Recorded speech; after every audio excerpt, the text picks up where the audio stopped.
Le diable est le père du mensonge, de l'hypocrisie. Ben oui. Ben, il n'y a pas d'hypocrisie sans l'hypocrisie, c'est du mensonge en pratique, là.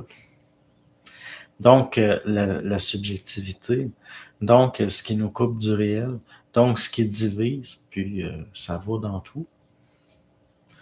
Mais est-ce que ça en fait une identité qui a son intelligence propre? Non, ça en fait un principe, une force de subjectivité retardatoire. Donc, l'adversaire, ce qui est adverse, ce qui est autre, dans le sens de ce qui évoque contre ce qui unit, le contraire de l'amour, si on veut, entraîne aussi des gens à manger leurs enfants sur les terres les plus fertiles d'Europe. Mais oui, comment est-ce que vous pouvez expliquer ça? Dans le sens, l'être humain, il pense qu'il est au-delà de la programmation, il est au-delà des aspects psychologisés de son animalité, alors qu'il a en lui des forces dont il n'a pas idée qui sont faciles à réactiver selon le contexte.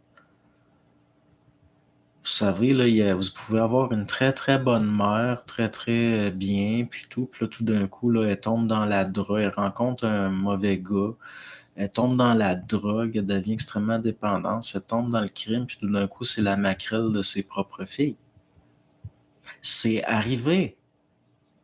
C'est arrivé. C'est pas parce que quelqu'un est très bien qu'il n'y a pas des forces de corruption.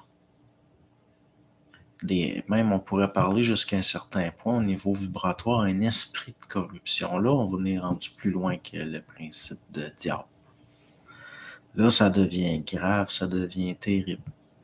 Puis, ça arrive. C'est des choses comme ça arrive. La personnalité circonstancielle. Donc, elle n'est pas réelle. Elle n'est pas réelle.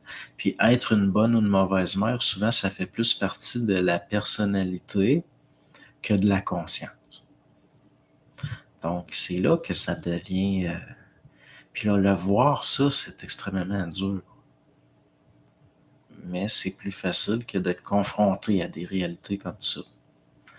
Donc,